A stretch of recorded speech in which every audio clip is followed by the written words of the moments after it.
Yes, sir. Live that. SINY. Karasta Music Records. Raggies. Manifest Kadose. Chargettes. Coming through with some good interviews. Live that. SINY. Live that. Staten Island, New York. Yes, I represent for my bridge. Welcome back.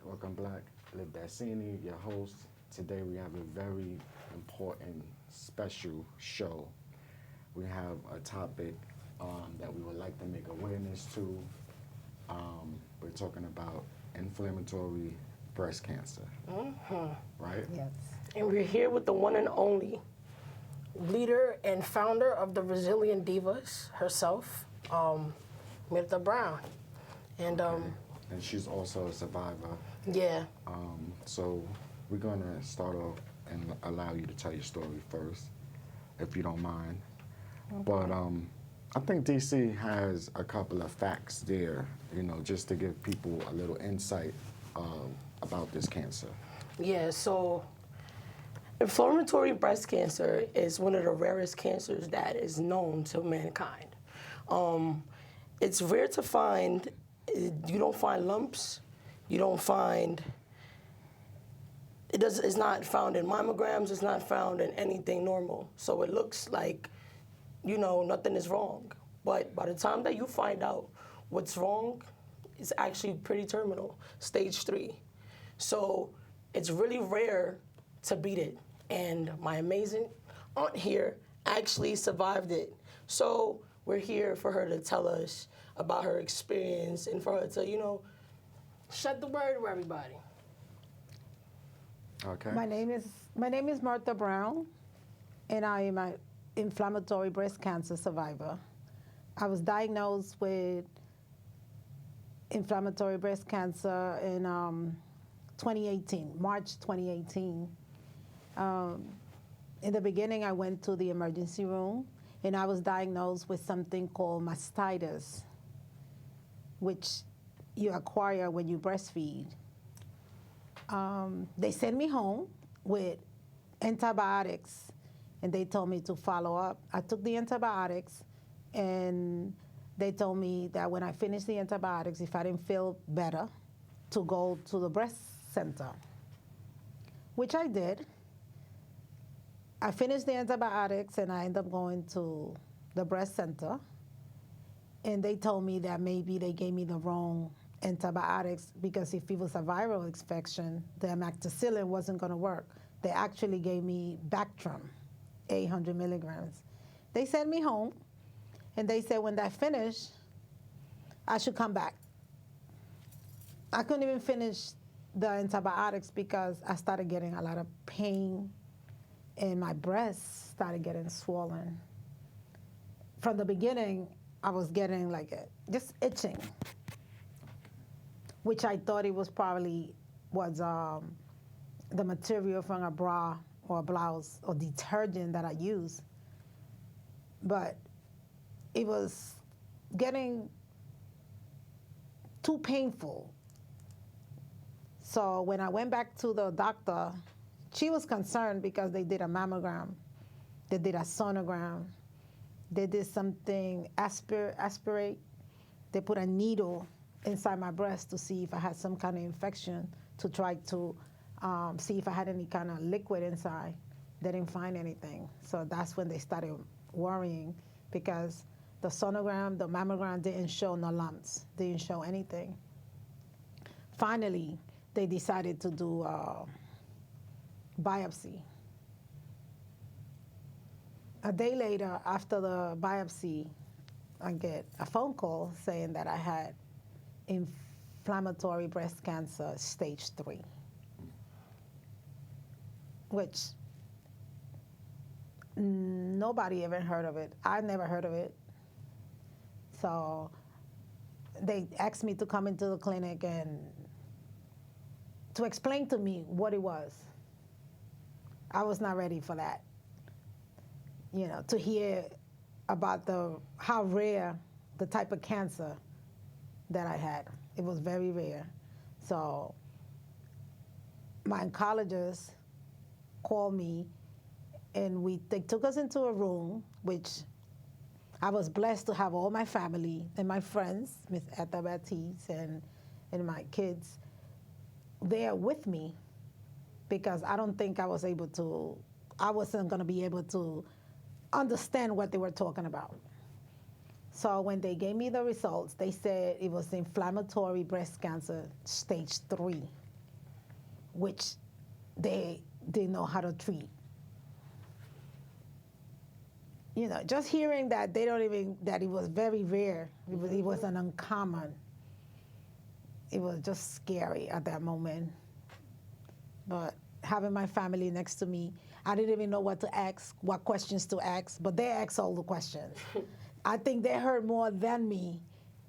They heard the word that it was very rare, and they didn't know how to go about treating it.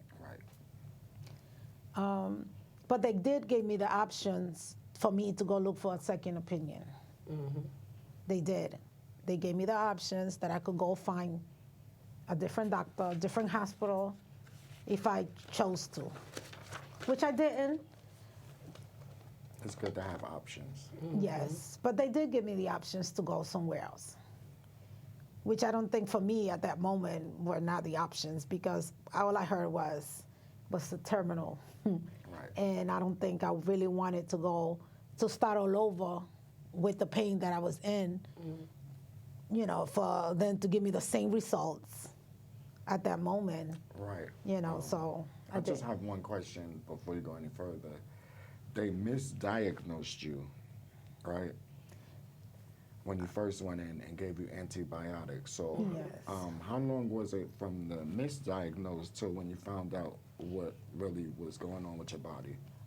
I went in from January. I didn't find out what was going on with my body until like March. Okay. Until March.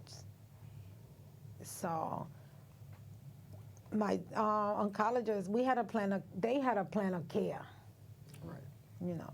So they explained it to me and my family, all of the ones that was there, and they said that the plan of care would be to start treatment right away. Okay. He couldn't wait because he was so aggressive. He was very aggressive, and that we couldn't wait, not even for the insurance to approve it.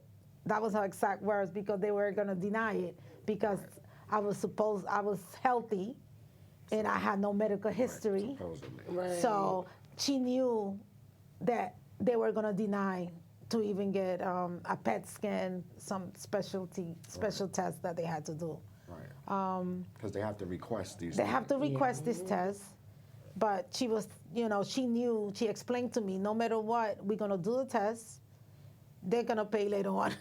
Right. You know, so Right. we're going to do need that so now. We Right. need it now. Right. So my doctor was very hands-on, you know. So she went on to say it doesn't matter that I was gonna have 16 chemos, very high dose treatments, Okay. chemotherapy, and the whole idea of the chemo was to try to stop it, shrink it Right. from going further. And how did you feel when they said 16 chemos? I didn't know what I was in for. You know, all I heard about chemo. Right, because they tell you it makes your hair fall out. Makes your hair it fall does out. This, it does that, you know what I'm Yeah, saying? so The side effects. the side effects of the chemo, but at that moment, I mean, you're faced with life and death. Right. Right, side effects don't Side matter, effects right. didn't matter at that time, you know, so She started cutting the hair before. yes. You look beautiful either way, by Yeah. the way. But I was I was Stunning. proactive. Well, they just gave an exclusive. She started cutting her hair before. Yes. But I looked nice with my haircut. did. I did. I cut my hair because I think it was going to be devastating to see my hair fall off. Right. So I took it upon myself to first get it styled, just like I think I got a hairstyle like yours. Okay. You know. So I was getting used to the idea. The first chemo when the nurses saw me, they said, "Oh, you look nice." I was like, "Yeah," because I cut my hair. I had a different look. So Because people don't realize there's like a stigma there, you know. A lot of people won't take the chemo because of the hair falling out and the different side effects. And, you know, it's like a racial disparity when it comes to that there. You know what I'm saying? I know. So that's the scary part. I think getting your hair fall off. But I think me cutting my hair off, I think Helped you. I took control. It made you feel Because you know, when Yeah. people ask me, your hair fall off, no, I cut it off. Right. You feel liberated, right? Yes, With the I shortcut? felt I felt better saying that I cut it instead of that chemo Right. dropped it, which it did at the, you know. So I cut it, but it was no. I mean, after the first chemo, like 3 weeks after, I mean, you see your hair just crumbling. You know, the little hair that I had that I kept. So when I seen that, I went to the barbershop and just bought my hair. Okay.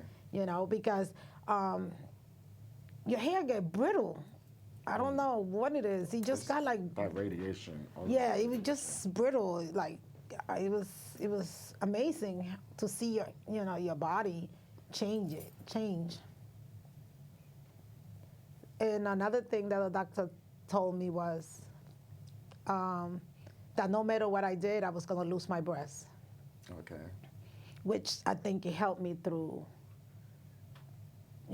my whole journey, because I already knew that it doesn't matter what I did at the end of the journey, that was gonna be the outcome, Right.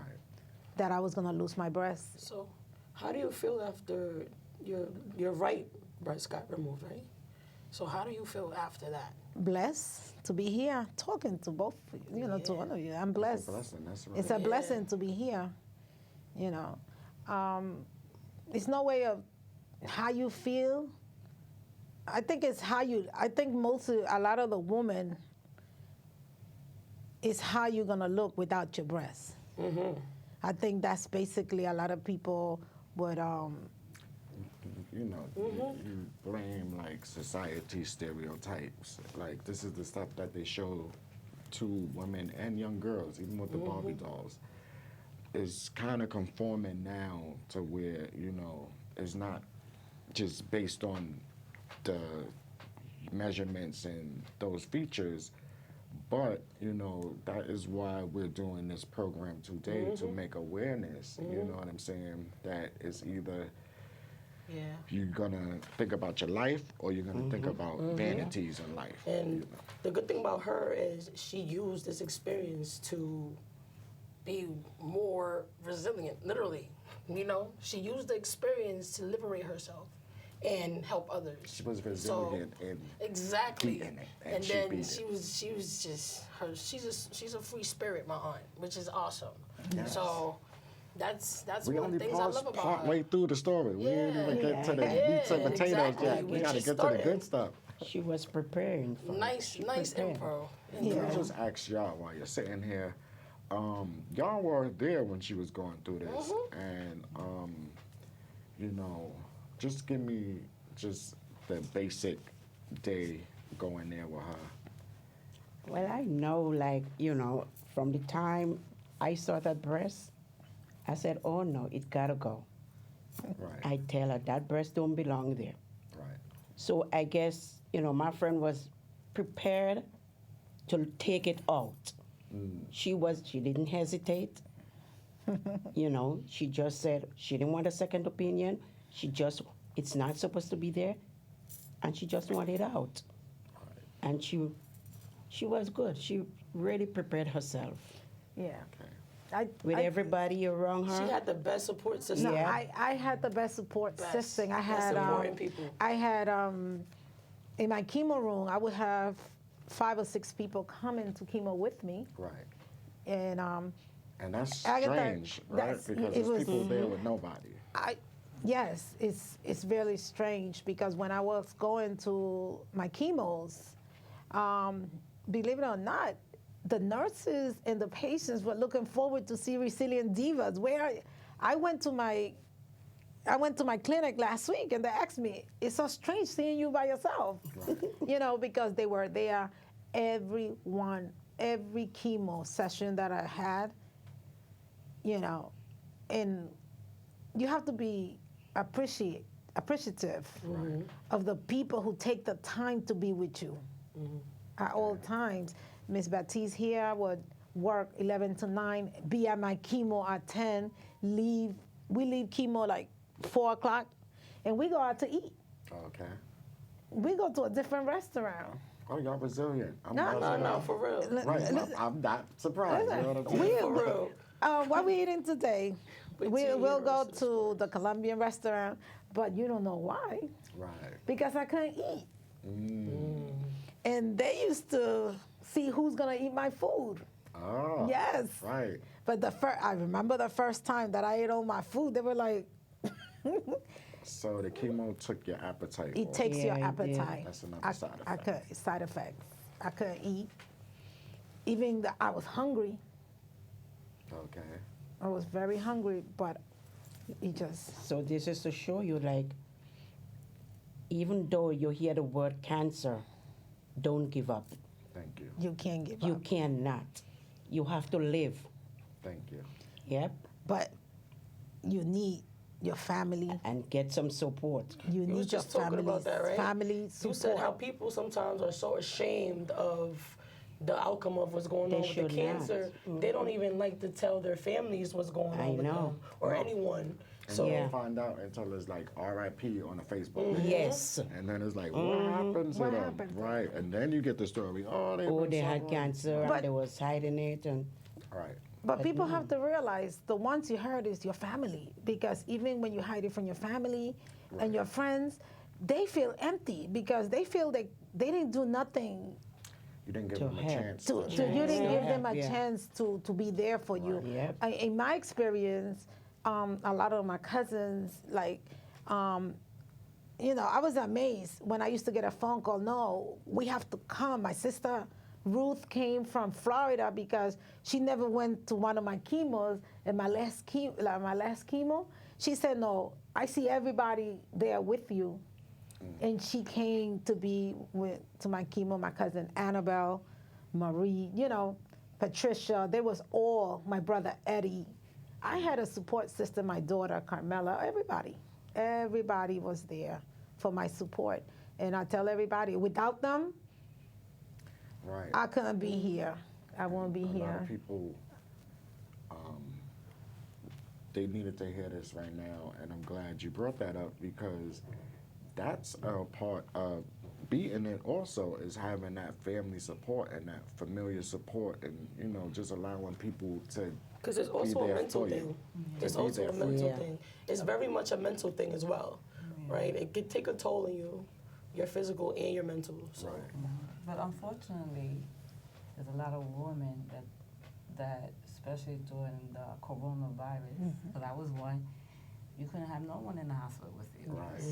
So if you were able to get people to go with you, then you're blessed, because there was a time when no one could go with you. Yes. Right. Whether you had support system or Not- not, they were Right. not allowed to go Right. with you. So what So kind of that's- cancer did you have, if you don't mind me asking? I had breast cancer also, Okay. but Okay. not the one that she had. Mine was a different one, but I forgot the name. And when I had started my treatment, I started December 2019. By March, everything was shut down. Okay. So not even, and then I told them, you know, not even my husband can go with me. No, you had to sit in that chair by By yourself. yourself. I can only imagine. By yourself. And this was going on. They wouldn't allow people. Even when I had my surgery, no one could be there. When I woke up by myself. wow. When I went in by myself. Strong. Very resilient of you. I went by myself. So I feel, you know, But your husband did try, your family wanted to be there. Yeah, but they they just couldn't. couldn't. They they just weren't couldn't. allowed. They were not Because I had to have both of my breasts removed, and he was able to bring me to the receptionist desk, and then you know how it is. You go inside and you wait and you change. They wouldn't even allow him to do that. They said, okay, she's here, you have to go. He couldn't even wait for me to fill out the paper. They want him to leave. Well, I'm so happy that you made it and you're here to tell us the story now, so, right? Yeah, so, yeah, and then even my nurses was like, some people did stop going, because I was going to Mount Sinai West. People did stop going because they was alone. Yes. And then it was So like, mental oh thing. wow, you still coming? Because a lot of people stopped going to their treatment because They were afraid. no one was able to go with them. Mm-hmm. Not even one person, you know. And then they were saying, and some patients said, okay, they get tested for coronavirus. Can this person go? They was like, no, no one's allowed on the floor but the patient. And it was hard just for me, like, just surviving regular shutdown pandemic by myself and not being able to socialize with people. So I can imagine when you're going through something like that Yeah. and they're stopping the support that you have from coming there, it can be real damaging because you don't really know these people. Exactly. Right, and you're putting your life in their hands, okay? And then it was really a treacherous time then.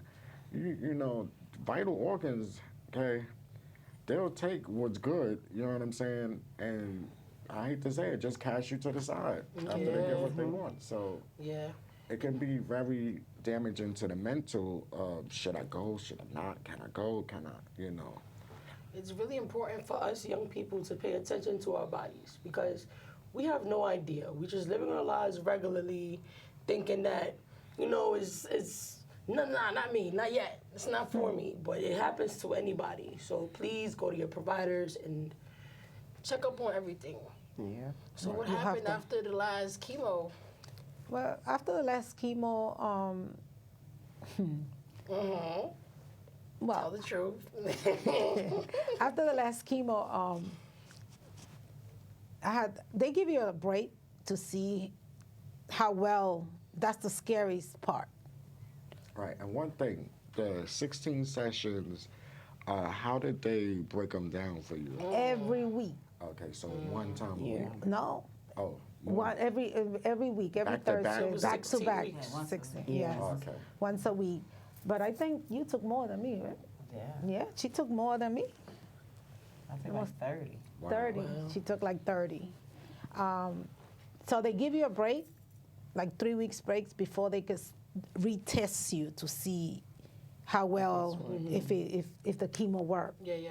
I think those are the scariest part to find out, like when you're gonna get retested, because that would tell them when you're gonna get surgery, if the chemo worked.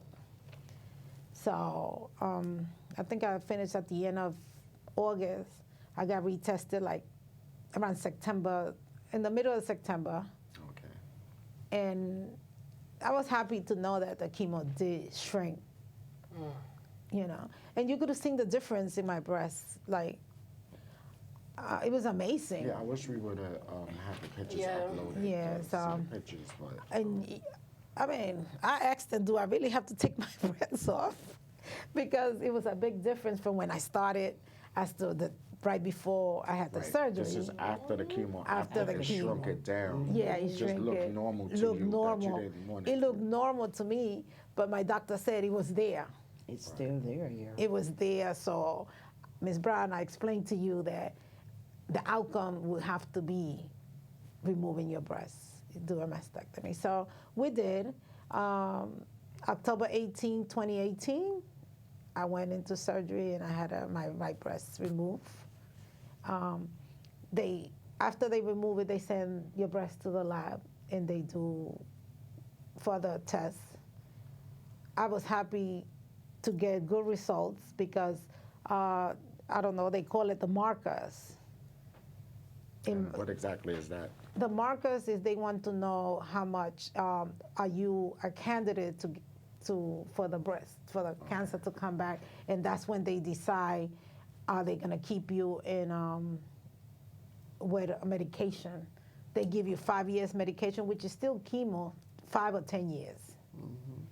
So, Because my markers were low, the doctor explained to me that the medication would do more damage to me if I take the medication, it would do more damage to me because I would feel like I'm in menopause, and Just different symptoms. just different. The side effects of the medication would be more damaging to my body because, but she did advise me to take the radiations.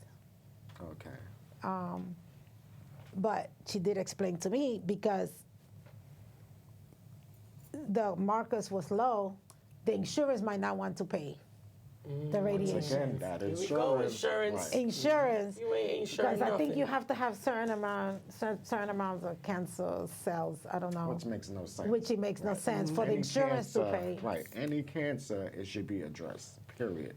Yes, but I think they have the cut off. You know, they They do that with lead. They have also, a- right? yeah. With lead has to be a certain level before they address it, and it's Yeah. sad because a kid can have it in their body for so long. Yeah.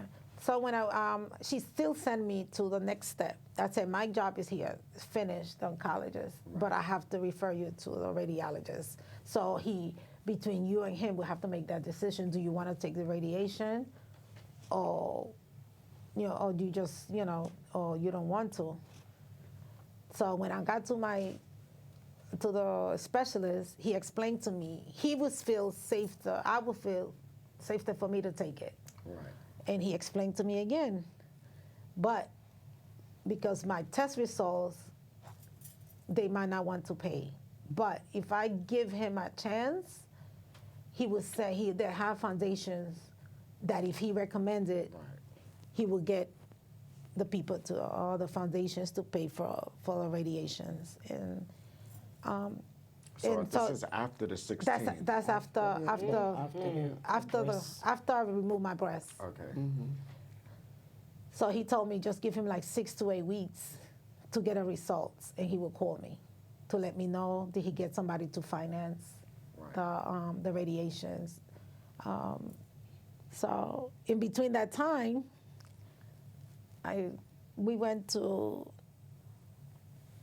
we traveled. come on. We Yeah, traveled. they went everywhere, these no, girls. no. Before I got my breast removed, we ended up going to a cruise. We went to Cuba.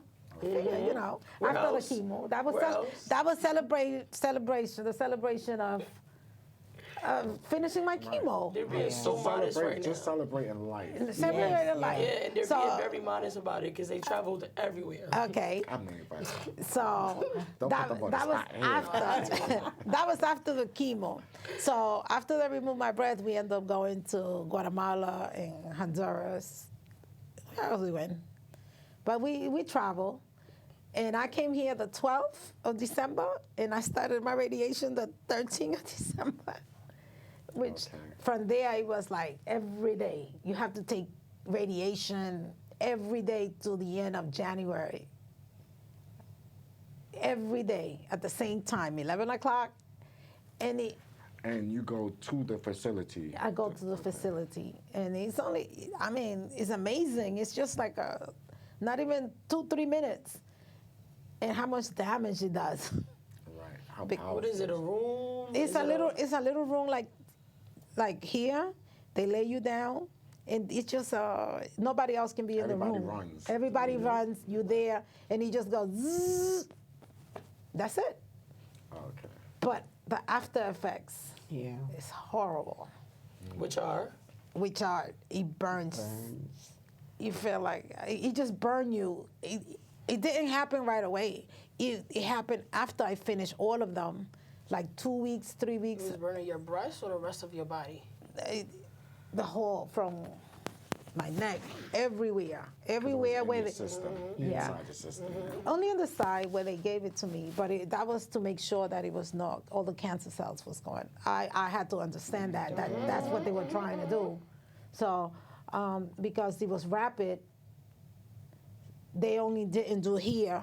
They did the whole to my back to make sure that That was a very rare cancer. it was a rare cancer. So they was trying to stop it by any means. So I did understand that, and I'm here to tell my story. Okay. It was Yes, hard. girl. It was hard. It was hard. You know. So Let me ask you, because you were 2018 and you was 2019? Yes. So, did seeing her go through this help you? Because I know y'all help each other. Yeah, mine was kind of different because I was one of those person that I didn't tell anybody. Matter of fact, I was diagnosed July 30th, 2019. Okay. But they send you for your autopsy, your biopsy. They were sending, because now I discovered a lump on my breast, but they discovered I had a lump underneath my underarm. And I didn't know you got breast cancer under your underarm. Wow. Wow. I See? didn't know that. See? So I had two, they both tested positive.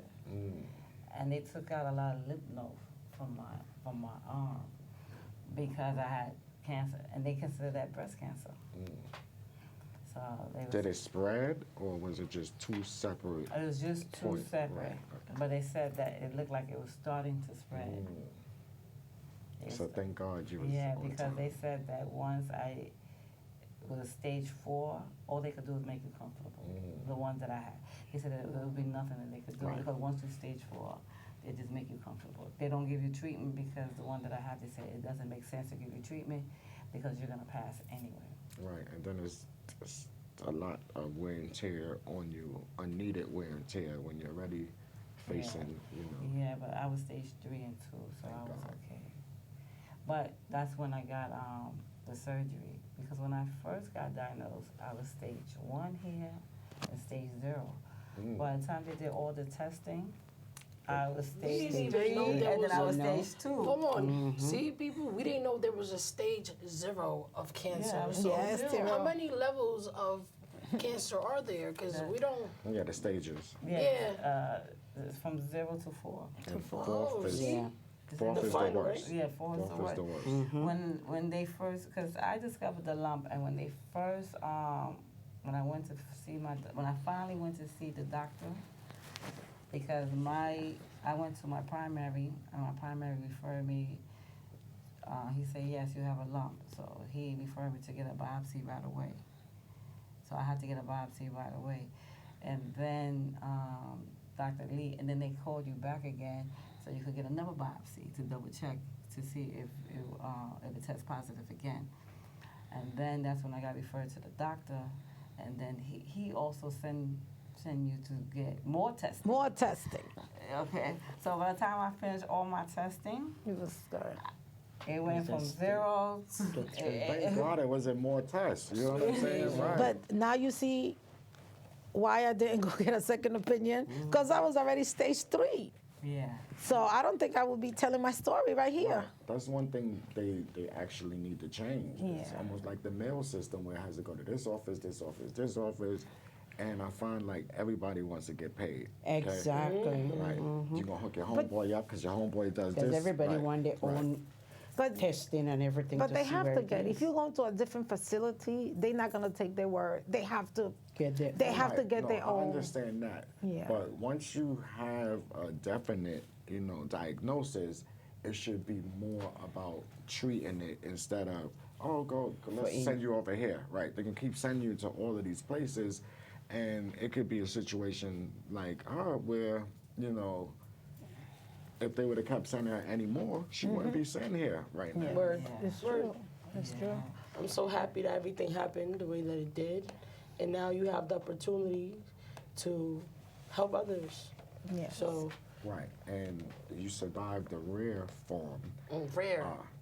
I'm bringing this up because I want to make awareness to different signs that you can look for, and don't be afraid to check yourself. Is Word. one. Don't be afraid. Word. No. And as you just pointed out to us, it don't have to just be here, there. It can be everywhere. Everywhere. Okay. Yeah, you could get. And you had said that they were doing, it's so rare that you were one of the only people in Staten Island to have it. To have it in that hospital. They yeah. had to do specific research on Yeah, her when people. when I got diagnosed, my doctor had a printout, which it was very good. They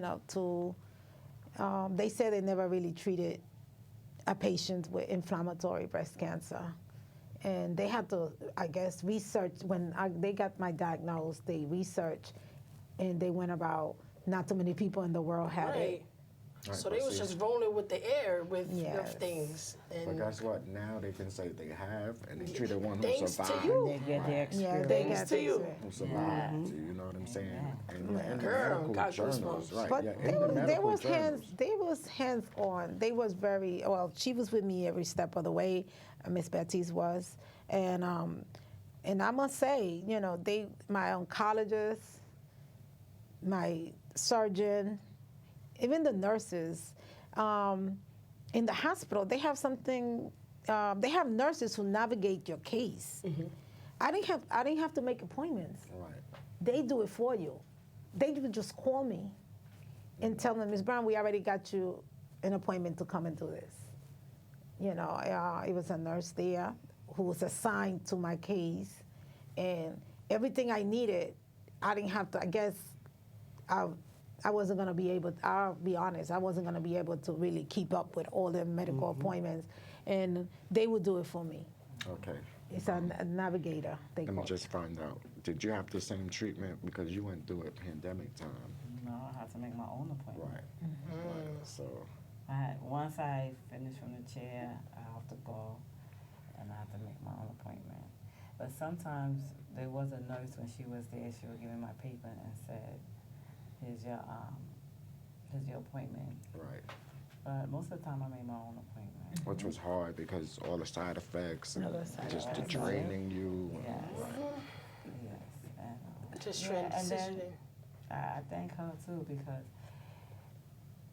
it's important to know when you diagnose with any sickness, especially with cancer, there is a accessory because that's one thing I didn't know. We was paying for taxi, and then they never offer you saying that you can get a ride, you can call and get accessory, and someone could bring you to the hospital and bring you back. So there's services out there, people. Yeah, the Yeah. services. There's but they don't services. tell There's you. help, there's support systems, there's all things. Just go to your provider and talk about it. Yeah. Don't be Yes. scared. Yes. I want to go to another point that was brought up that you didn't really tell too many people. So your support team wasn't as big as No, it because- could have been. When I first found out, I was stage 0, so I was like, I'm good. Right. Right. I was like, I don't need to tell nobody. Just take it, because I thought it was just gonna be a lumpectomy. Just take it out, Yeah, call it and there. Yeah, that's it. Yeah, that's not Because good. when I first got diagnosed, it was stage 0, and then when I spoke to the doctor said, we're gonna see how we're gonna treat you. And sometimes you could just take oral medication and you don't even need treatment. But then as time went on, they found another lump. And then when he was looking at the biopsy, he was saying that your blood has to be removed. Okay. So I was like, so then it got more serious than I thought. So just because they tell you have stage 0 doesn't mean that Yes, that they you Sit down and you Right. have to move right away. You have to move quickly because It it spreads spreads quickly. like wildfire. People. That Yeah. wildfire. Because Yeah. that was, it took the test in July, and by the time they took the lumps from me, it was in November, and I already went up stages. So it wasn't even 6 months. Wow. It wasn't even 6 months that I could go into a different stage. So just because they tell you it's stage 0, don't mean that you're good. You're good. Don't mean that you're good. Make sure that you follow through. Because sometimes you be like, stage 0, I'm good. Sometimes you miss an appointment because you don't think it's that important because it's so small. Yeah. So you be like, okay, I have to go to work. I don't have time to go to the doctor. No, make that time to go to the doctor. Make that time to go and check because it could go from 0 to stage 4 real quick. Real And quick. how did you feel, after the cat was out the bag and people start knowing what you was going through? Did it make you feel better, like you had a weight lifted off your shoulders, because it was something that you was pretty much keeping to yourself?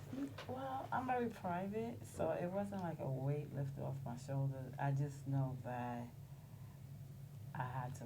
It was time for me to tell them Right. because I was getting surgery in. That's when I started telling people in November when they told me I was going to remove the 2 lumpectomy. So I said, you know what, now let me.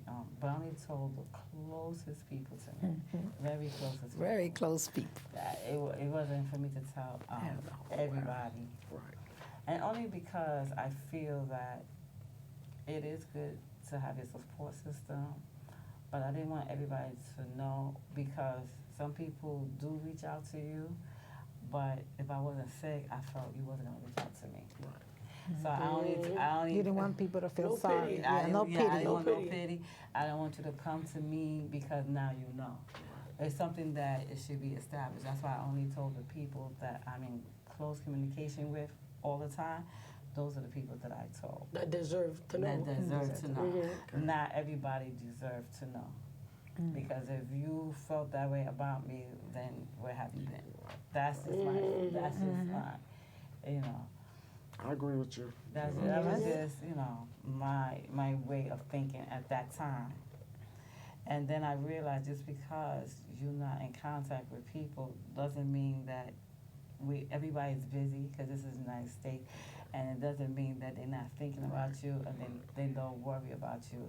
It's just that sometimes they're just too busy, because I found that out too. Once people did find out that I had breast cancer and they reached out to me, even though we wasn't in contact, they told me, listen, I'm sorry I haven't been in contact with you. It's not that I don't think about you. It's not that I don't love you. It's just that I'm doing my own thing. So then you also mature and be like, okay, I respect that, and we just move on.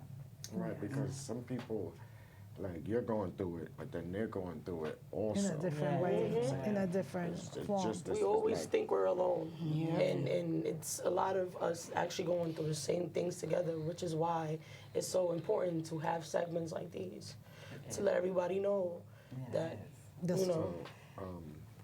I want to ask a couple more questions. Now, while you was going through chemo, did they switch your diet of what you normally eat? No, I didn't. My diet never switched, but they did tell you needed certain you need to eat certain things, because The chemo. the chemo takes a lot. So they tell you need vitamin D. You need special K, which you have to eat spinach. So they give you things that you can replenish your body with, that you have to eat, and it was a lot of vegetable, a lot of beets. A lot of beets. Carrots, celery. So you could replenish all the cells that they take from you. You have to replenish. So they did tell you there's certain foods to eat. So then I would make a drink with celery, beets, carrots, cucumber. Oh, you hooking it up. Right, you hooking it up. Yeah, because your iron is low, and the chemo, and the chemo brings your immune system down. So if your immune system, it happened to me, if my immune system is down, I cannot sit in the chair and get my chemo. So you have to have a strong immune system. So you could sit and they won't give you the chemo if your hemoglobin is less than. They check your numbers before they give you. Yeah, before they give you chemo. Right, and then that can be a prolonged, Right, Yes, because I've seen a lot of people go to chemo, and because their blood count, the blood count was too low, they were not able to. I was able to get it. My chemo, thank God, every day. Every time I went, my blood count was, and what I eat was mostly beets. Yeah, eat beets. Beets is good for your remolacha. Because that gives you a lot of iron. So. So I want y'all each to just give a, well, They style it, they profile it. Nah, yeah, Right. because you know they got a thing called the resilient divas. They are you the know? resilient These are the divas. resilient divas, people, right? And she has all sort of merchandise, right? Right. These are only a few of the things that she has. You know, if you could just show it to the cameras, real quick, see? you stand right there in the middle. But what does resilient Just be a divas model stand? for us real quick. Yeah, what does it stand for? Tell us. Huh? Tell us. What who are the resilient divas? And what do they stand for? Let's go. Determined. Yeah. Ooh. But you yeah, gotta turn girl. around, Now turn invincible. around another way. Whole back profile. Yeah. Now turn this Turn way. around. Turn this way. Oh, yeah. Okay. Show us the magic of Macy's over here. Yeah. Ooh. Right. Look at this. I really, because we're bringing the whole Resilient Divas back, but I really wanted each one of y'all to just stress to my viewers and anybody who's Importance. watching how important it is to go get tested. You know, even if For you don't feel anything. any lumps, you don't know. It's very important because you don't want to get to that certain stage where they can't help you no more. It is very important for you to be aware of your body. Touch yourself. Don't be afraid to touch yourself, and anything that not supposed to be there, you have to address it. Or tell your friends. You'll be surprised. Sometimes we keep it private, and your friends are the ones who encourage you or push you to go. Go with you. When you have real friends that care, they are gonna push you. Like when I used to go to work, I'd be like, I wasn't afraid to show them my breasts. And I think everybody at work used to see my breasts. She would be like, oh my God, you gotta go. Oh my God, you know, so it makes you more aware that, you know, when you tell people, they ask you, did you go to the doctor? They make sure you don't forget. Your friends make sure that you don't forget, that you stay on top of your, keep up your appointments. Make sure you talk to your doctor. Make sure, you know. So Take your medicine, people. take your medicine, you know. Right. No, That's probably the I want worst each part. one of y'all to She also, she's not saying, she also, I had got my first, when I got my first chemo, she had to go get but it was what they did to you. Just They remove you remove a lump. a lump because I don't know. This is my friend, but I don't know everything I have.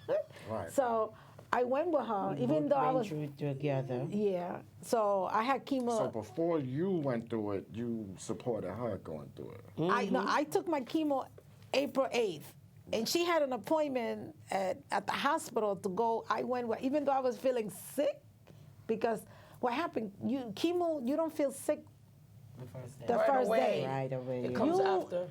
You feel it like 3 days, 2 days after. That's when you really feel it going through your body. That it's like Right. I tell Body's everybody. empty, no food, no It's, nothing. it's a horrible, unexplainable experience. That's all I can tell you.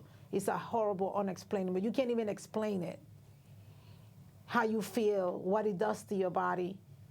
You know, my nails fell off. My hair fell off. Right now, I deal with the neuropathy.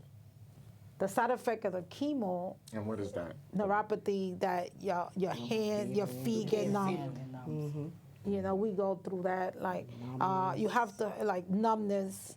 Sometimes I'm free, like my hands feel like I'm cold, but I know it's just the side effects of the chemo. Like I'm like frostbite, and you feel it in your feet. You feel it in your hands. You know, and it's a lot of things unexplainable. Right. Unexplainable. I mean, Is flashes one of them? Over there? yes, I think she goes through with her feet With a my lot. feet, sometimes I can't walk. Sometimes she can't walk. My feet is killing me. It's numb. No matter if I elevate it, I don't elevate it, I walk. It just.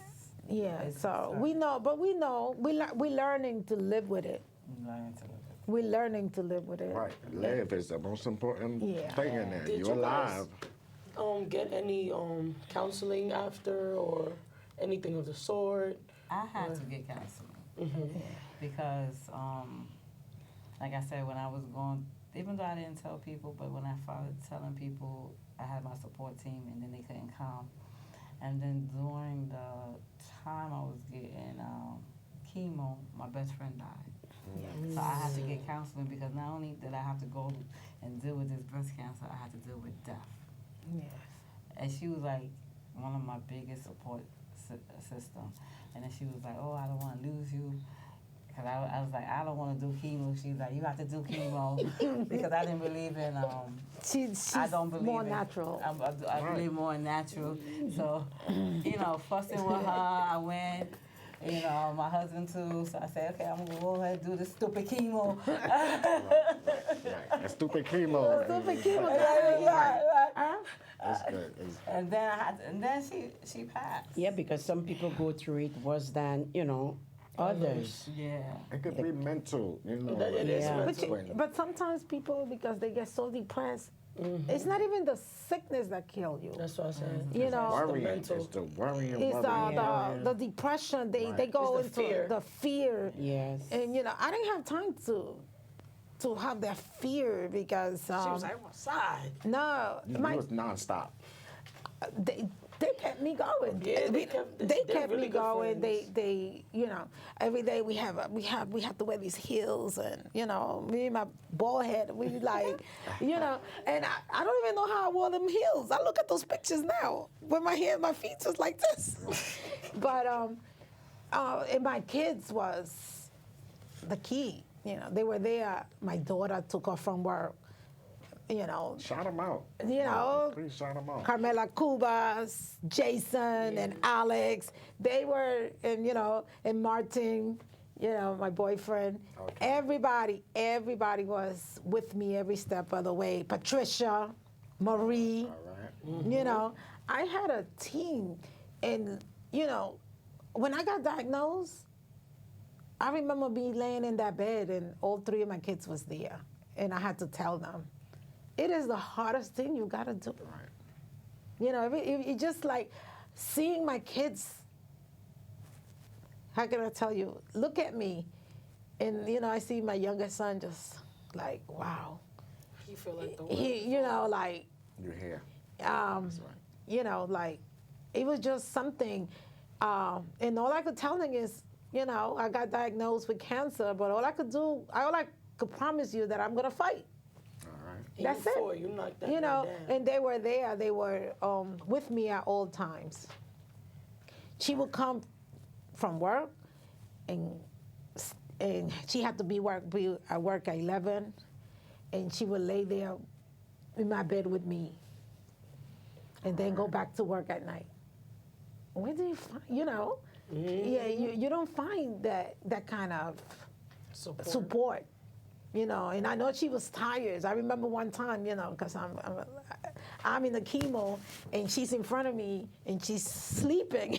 Right. And I took her picture, because I got pictures. I have. I'll try to get the collection. Okay, Right. But At this point. I posted it. Why did I post that picture? I'm the one in the chair, and everybody asking me, "Is she okay?" Right.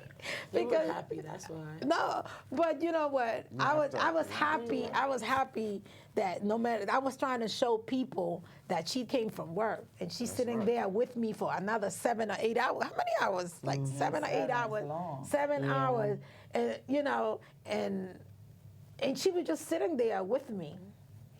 Okay. And I have some of my girlfriends like Marie Luke, Patricia. Oh, we switching our day. Right. They would switch their day to come to go to chemo with me. And my daughter tells me whenever they felt that they couldn't make it, they would call my daughter and tell her, you know what, we won't be able to go to chemo. You got to take her from work. That's So right. they took a big strain out of my daughter. I have only one daughter, Carmela. So they didn't tell me that they wasn't coming or they would come in later. But they would call her directly, Tita, we won't be able to go with your mom tomorrow, but we be there late. You got to go. All right. So it made a lot of difference. It makes a lot of difference. I'm going to thank y'all very much for coming out and doing this program and bringing awareness. But I did ask you to do me a favor. Remember, with the band. With the van? with the van. The testing van. Oh, yeah. Oh, yes, yes. We did it when we first got Resilient Divas. Remember when we did the scan van? The what? The scan van, when they came and do the mammograms. Oh, We got to bring it back. We're going to have to I do would that. like you to give your email for contact. Okay. And then maybe we can get some viewers who would like to be scanned. They can contact you. And Okay. we can get them to the scan van. Yes. My email is mb126517@gmail.com. M like Mary, B like boy, 126517@gmail.com. What's your Facebook, girl? Martha, we have a Resilient Diva page. We have both. We have the Resilient Divas, and my other one is Martha Brown Cubas. Okay. So, thank you for having us, Thank you for and showing thank up. you for You deserve the platform. And, You deserve it. you Miss deserve. Baptista, anybody you would like to shout out Yeah, come on, girl. Yeah, go ahead. that you would like to mention? What do you want to shout out? oh. Come on now, look. Just Well, I for want you. to shout out my sister, my brother who is in the hospital right now with prostate. Prostate cancer. He's taking treatment. Please, guys, You know, get tested. My cousin Velma, Marva. Marva, my sister Jenny, Yeah. my kids, Sherby, Sean, and Kenton. We, you know, we have a group of divas, like and they, they follow their mother. They're with their mother all the all way. the time. Yeah. Okay. So we have the divas that they just came in from another country, from Honduras. Say international. International, which is Carla Marin, Justa Martinez, Catilino, you know, Cathy's the next Karen, one. Karen, That had the breast Karen cancer. Vargas, and Ercilia, Cecilia. Yeah, two of Patricia them. Renales, Yeah. Cassia Butler, in Florida too, Ruth Liranza. We have them all over. Yes. Beautiful. And anybody, because we can't leave you out. I told you right next to me. We ain't going to forget you. Man. And Noraida Blanco. Yeah. Yeah. I want to give a shout out to my best friend that passed, Okay. Sue Lee Medina. You know, I love you, girl. All right, my And it was because of condolences. you and my husband, I decided to do this treatment. I miss you so much. And to my husband, Gil, and my two kids, Dana and GP, and my son-in-law, Joe, and all my siblings. Yes. I know Julia, Sid, Sandra, my mom. Yes. But I really would like to give a shout out to my sister because she also encouraged me to get my treatment because my father didn't tell none of us. Okay, this is what and he didn't allow us to go and be with him during his sick time because he had stomach cancer and he passed away. So my sister was like, don't be like our father and you have to go and get treatment because I don't believe in treatment. So I believe that if anyone's out there, your body tells you what's wrong with you. Listen to your body. You're not sleeping a lot for no reason. You're not sick for no reason. Listen to your body. Even if you don't know your body gives you signs that it's going through something. Take the time, because I was there, I was busy, I worked, I went to school. Take the time to go to the doctor because I was supposed to go to the doctor in June. You know what I did? I said, I forgot all about it. And I was like, and then I said, okay. So I ended up going to the doctor in July. But had I went in June, I would have found out that I was cancer positive earlier. So listen to your body.